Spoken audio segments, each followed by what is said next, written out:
Anyway. Little green goals. So back to Beach Slang. When I was listening to it, I always kind of thought you could have sounded like a lost Britpop band. Ooh. Like kind of like a...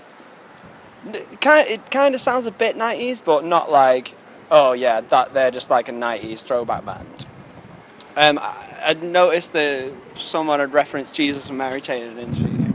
I kind of saw that definite comparison. Is that kind of intentional? Is that did you want to sound like that, or does it just kind of come out organically? Yeah, I think it just comes out. You know, it's like like if I look at my record collection, right? There's a lot of Jesus and Mary Chain and like Swerve Driver and Catherine Wheel and stuff. So all that, it just I can't help but allow it to inform what we sound like. Yeah, but so it's not like intentional. Like it's not like I'll sit down and be like, I'm gonna rip off like just like Honey or something, right? But it's just that stuff melted into my head. These days I try not to listen to much because I don't want to be a thief.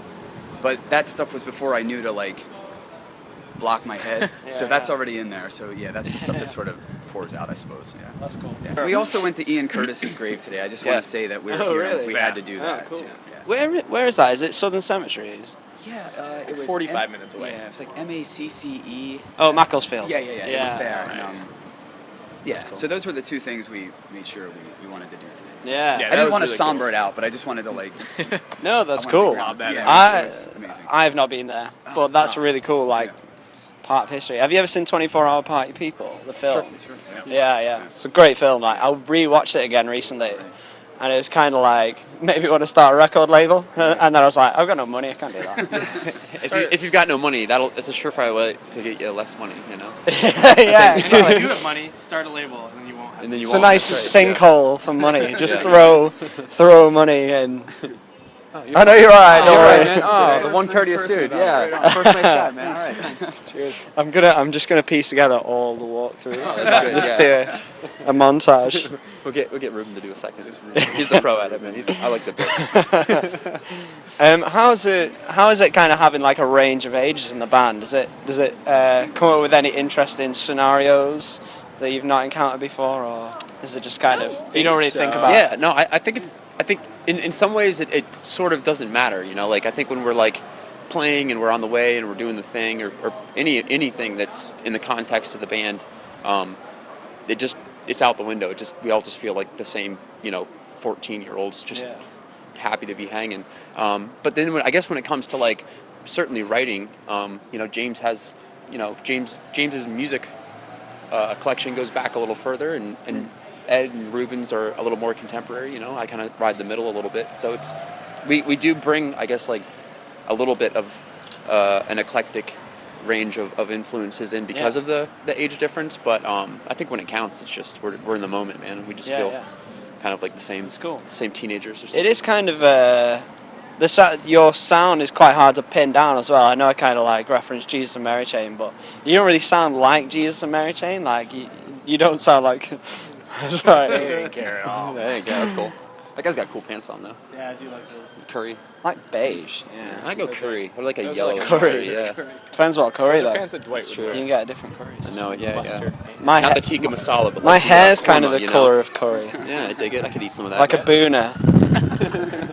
Fuck, I might start describing my hair in like flavours of curry. Type of curry. I dig it, man. Yeah.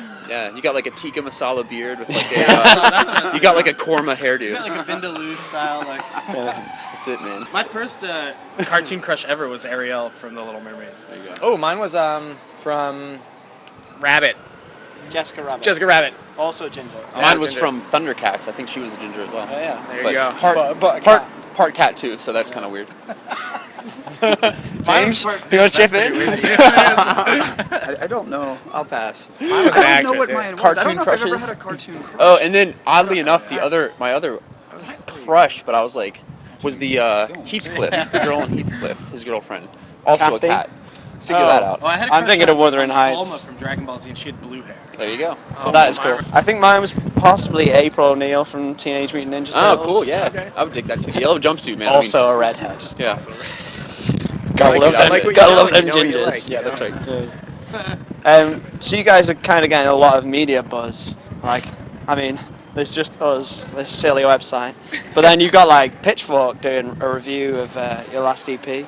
7.4. That's pretty good for Pitchfork. No idea what it means, but it's quite high, so pretty good. Yeah, we were pretty stoked about And like that. Noisy covered you guys and stuff. Yeah. The guy from Noisy, one of the lines was like, "This guitar wants to die," and then he said he wanted to get tattooed all over his body. That was quite cool. It's quite a good compliment.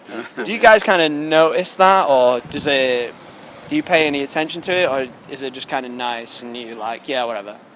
Yeah, I mean, we care that we care to that level, right? But we're trying to not allow it to sort of identify how we see ourselves, right? Yeah. 'Cause it's like, if it's really great press, like, we still want humility to guide the ship. And if it's like junky press, we just want to chalk it up to like, that's cool, like not everyone's going to like us, but we're not going to let it like sort of suffocate us on any level, because then it'll affect like the work, right? So it's just like, we just like, it's kind of just walking through the woods and you sort of like, oh, that exists, but then you just keep walking. You know? It's like, it's kind of that deal. So but the tattoos, that's incredible. Yeah. I really love that. I don't think that'll ever get old. Yeah, that's Yeah, really pretty mind blowing. You guys have got some great lyrics though. Like I love turning this amp up to 9.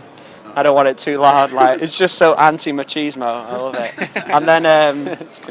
And then in American Girls, is it that the song? I'm really shit with song titles, but the lyrics like it's Friday night in the basement and screaming my lungs out with my best friends. Is that it? Yeah. Fucking great lyric. It resonates very heavily because I go to like rock clubs and shout. Sure, man. Yeah, that's it, dude. Yeah, it's cool. Really good lyric. Really. Kudos. You guys are from Pennsylvania, Philadelphia specifically, which you may have noticed from all the It's Always Sunny references. I'm actually super excited about tonight's show. I heard Mr. John Bon Jovi was going to be here. Yeah. He's taking an appearance. What was his name? Did I say it right? I don't remember. Mr. Bovine Joni? Bovine Joni, yeah. He's like a cattle farmer. Owns this beef and pudding spot over here. There's so many great bands from Pennsylvania. I mean, it's kind of been bubbling for quite a while, but I feel like now with Title Fight's new record getting a lot of attention as well, and then Tiger's Jaw last year, Charmer was like amazing. You got Koji releasing a new album, who I did an interview with. Very nice guy. Oh, nice. He's one of my good rock climbing buddies. Oh, really? Yeah. I know he's just over here too. So. Yeah. That's what he did. Yeah, with Bob Nana from Blade. I interviewed him as well. Sure, man. Nice. Both really nice Cool. and great sets. Oh, Check it out. I'll Start A Riot. We're gonna do a link right here. You can embed that, right? Yeah. Cool. You put it right here.